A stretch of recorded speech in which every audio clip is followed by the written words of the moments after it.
Elon Musk and 50 Cent have just dropped a bombshell that's sending shockwaves through the entire industry. But here's the real twist. Diddy was never the mastermind. He was a distraction. And if you've been watching him like he's a final boss, then you've been following the wrong trail. This time, it's not just rumors or internet chatter. Elon holds something 50 doesn't data. Receipts. Years of private DMs from the Twitter era, now X. The kind of digital paper trail that can rewrite the entire story overnight. That's why people are breaking this down like a pyramid. At the bottom, familiar power players like Jay-Z and Beyonce. In the middle, the gatekeepers Oprah, Clive Davis, the ones who decide who rises and who disappears.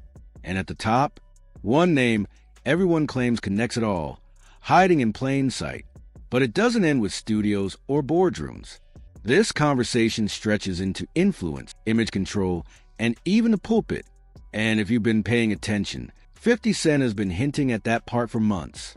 So yes, strap in. That they gave me a raw deal because this industry is a monster. It's the same monster that these Me Too are trying to tell you about. But they hate the monster for how it, and I hate that monster for how it eats. But my God, man, it's the same monster. When I quit the show, all my friends would say, well, look, them Dave, why don't you just do Chappelle's show at another network? Yeah.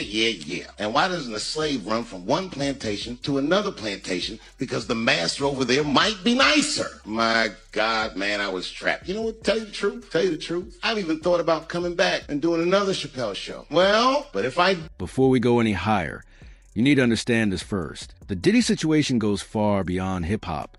And no, this isn't a long biography or a history lesson. I'm focusing on exactly why you clicked. When 50 Cent released his Diddy documentary, The Reckoning, he framed it around one core idea. The industry stayed silent for too long, and that silence made everyone look complicit. His message was blunt: if no one speaks up, the system survives untouched. But this is where things turn darker. One of the most disturbing claims circulating is that Diddy allegedly kept hundreds of hidden cameras inside his home, recording what happened at private after-hours parties. Commentators like Jaguar Wright and Gene Deal don't describe it as entertainment. They describe it as leverage insurance footage designed to keep powerful people obedient without threats or contracts. Now, rumors suggest those tapes are quietly being moved, and certain names are panicking. So, why does Elon Musk matter here? Because he owns X. And that means he controls a platform holding years of private conversations, DMs, between celebrities, politicians, and power players. When Elon spoke with Joe Rogan, he didn't just tease it.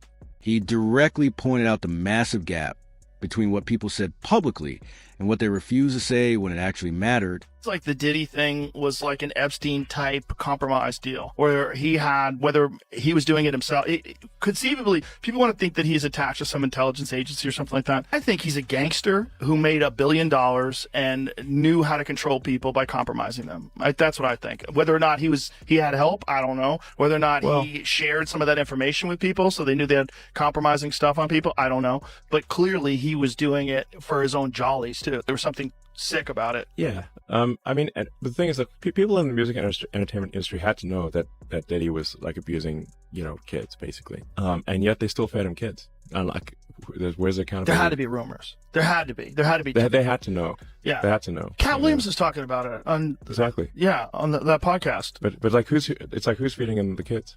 Right. Yeah. And what videos do they have of these people where they're willing to defend him and they're willing to keep quiet about all this? Like how many people were compromised? Yeah. The whole thing is fucking crazy. Crazy. It's just crazy when because the nutty conspiracy theories is like, oh, there's a bunch of pedophiles in Hollywood. And you're like, come on, that sounds too kooky. And then you see like the Nickelodeon thing and all these. He mentioned Jennifer Lopez not to spark a political debate, but to test credibility. If you were that close during that time, where was the warning? Where was the alarm? He suggested there wasn't one at all. That single moment set the internet on fire because it forces an uncomfortable question. If someone was that close and never spoke up, what does that mean? Either they truly didn't know, which many people struggle to believe, or they didn't know and chose silence. And if they stayed silent, the next question is unavoidable. Why? Fear, loyalty, image, or protection? And if protection, then protecting who? Now we move up. Level 1 starts with Jay-Z and Beyonce. And yes, Just level one for now. Does Jay-Z sit down with Gayle King and she not ask him one question about the intersection between him and Aaliyah and Robert Kelly? This is insane that people keep refusing. I've been screaming, not just Diddy, but Diddy and Jay-Z are monsters.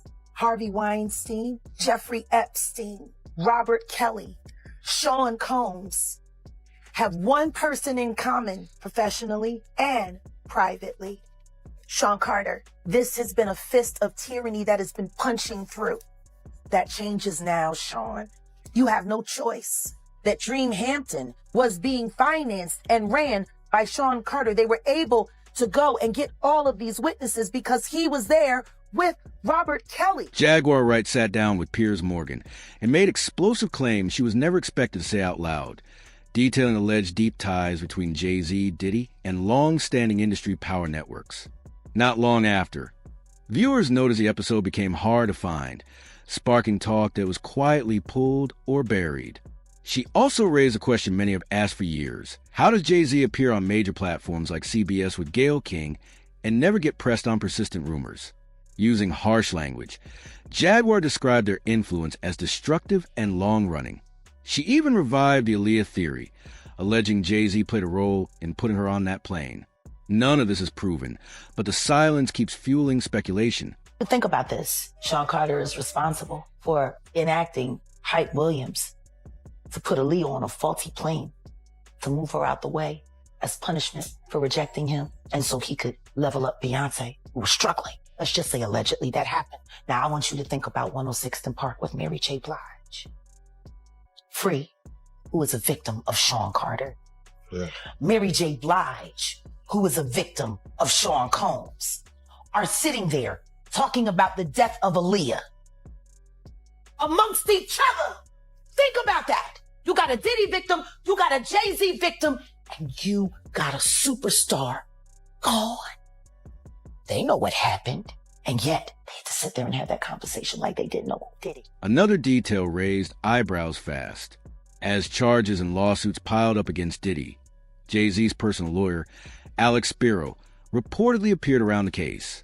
That instantly sparked questions about why Jay-Z's attorney was suddenly involved. Suing Tony Busby, Spiro is a partner, and Alex Spiro is Jay-Z's personal lawyer. Oh, so it's probably Jay-Z then that's doing the suing. Of course they've used Kevin's name, but it ain't Kevin. Why is Alex Spiro popping up everywhere? What do you think is going on in Hollywood right now? What are you hearing? Because I'm hearing mass panic. Mass panic. So because no one's talking publicly. No, they can't. That's why they came up with the story. Well, you know, there's a party inside the Diddy party. And I went to the first party, but I left early. I never made it to Diddy After Dark. There were public relations teams right after Diddy got arrested running around telling everyone to say that. Of course. The question is this. If all you went to was the first party and you didn't know anything about the After Dark, why would you say, I left early? Why wouldn't you just say you left when the party ended? Exactly. Because how would you know that there was another party if you weren't informed? Exactly. If you went to the Diddy party and nothing happened and it was the first party, your speech wouldn't be, oh, well, I only went to the first party. Right. I didn't go to the after party. You wouldn't say that because you wouldn't have known about it. You would say, I don't know what anybody's talking about. I went to Diddy's party. It was a white party. It was dancing. It was wild. But at the end, we all went home. Right. That's not what y'all are saying. Nope. You're saying, I didn't go to the second party. I only went to the first. The only thing you're proving is that you're hiding being there. Yeah. Because you wouldn't have known about another. Exactly. The theory making the rounds is straightforward. Control the story before more powerful names are pulled into the spotlight. The belief is that if Diddy ever fully talks, the fallout wouldn't stop with him. That's why attention keeps drifting back to Jay-Z's rise and the people around it. You can't revisit that era without mentioning Big L. He helped open early doors, connected Jay-Z with Dame Dash, and was reportedly in talks that could have shifted multiple careers. Then, just days after those discussions began, Big L was killed in a drive-by shooting in Harlem. The case remains unsolved. Commentators like Jaguar Wright frame it as the first in a series of suspicious endings that seem to clear paths for others. Maybe coincidence. But when timelines get stacked side by side, critics say the pattern feels unsettling. From there, the conversation moves to what some call level 2, where influence matters more than fame. Names like Oprah Winfrey and Clive Davis come up repeatedly. With Oprah, critics point to her proximity to Harvey Weinstein, public appearances, and support at a time when rumors were already circulating. To supporters, that proves nothing. To skeptics, silence from someone with that platform feels like protection. The debate also resurfaces around the South Africa school she funded, where early allegations, dismissals, and official statements resolve matters publicly, yet questions still linger online about oversight and accountability. Then there's Clive Davis, a legendary executive whose influence shaped decades of music history. That status is exactly why conspiracy-minded critics scrutinize him. Suge Knight has long claimed that Clive and Diddy's relationship went beyond business. No proof has surfaced, but the claim persists, especially when interviews show Clive declining to address Diddy directly. Not evidence, but enough for the internet to keep replaying the clips and asking questions. Favorite memory working with Diddy? You know, personally, I've got to tell you, he really is a major star in this film tonight. He's his spokesman all the way through.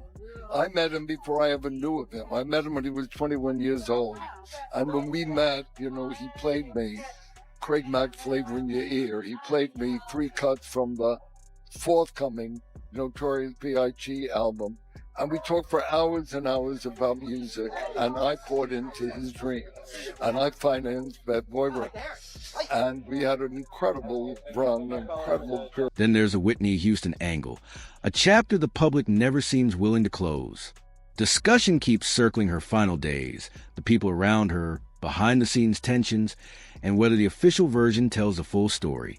Over the years, comments from family members have fueled skepticism, and online critics keep asking the same blunt question. How does Clive Davis carry decades of heavy rumors and still remain untouched by real consequences? That question feeds into what many call the fall guy theory. The idea is that Diddy absorbs the public heat, while deeper industry gatekeepers stay insulated, operating far from headlines and accountability.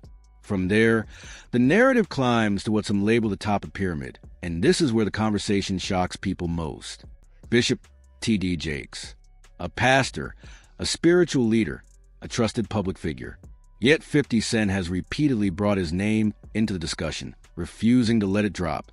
The theory suggests that if influence extends into the pulpit, this goes beyond celebrity culture and becomes an ecosystem of power.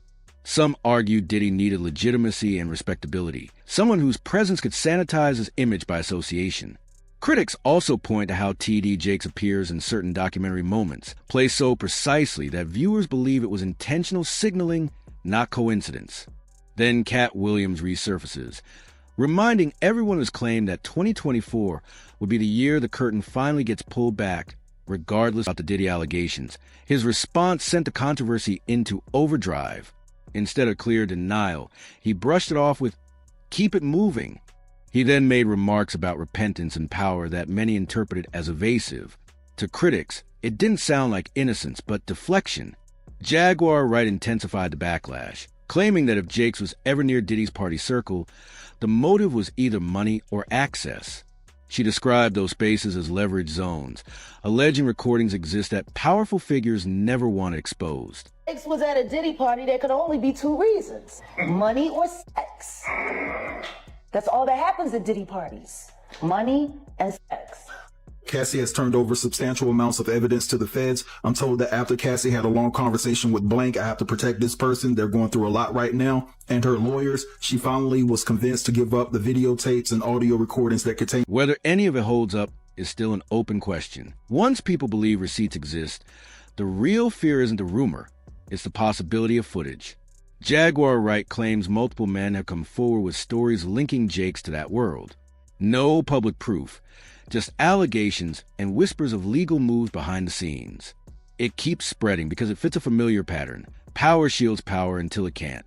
Gene Deal added fuel, questioning why a religious leader would be anywhere near those parties, hinting that if tapes surface, speculation ends. Man, what I think about it is this, when I grew up in the church, the sinners was not supposed to have the same atmosphere with the saints. You had to be able to separate the two. So I'm looking at him as a saint going to a party that ain't nothing but sin, drinking, maybe fornication, man on man, woman on woman, he on she. But maybe he there to lay some hands on somebody. Maybe he there to save some souls. I know he got a contract with Revolt, so I'm just like, it's just real strange that he would be found at any kind of Diddy party or any kind of place with Diddy unless it's in a business atmosphere. I think he was going to these parties. I think that he's going to the Diddy parties, you know, bruh. If he's going, well, we know he's going to the Diddy parties, and I know that it's, I know what usually happens at the Diddy party, or what we told us happened at the Diddy parties. Maybe he needs to see it for himself, man. Maybe he needs to go there and really be involved in some things that could help save some individuals while they go into those parties. That's the real threat hanging over everything right now, not opinions or debates, but proof. Now zoom out, because this doesn't stop with one industry.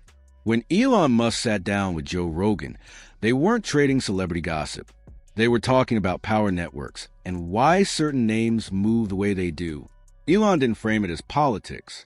He framed it as fear of exposure and what happens when the wrong doors open.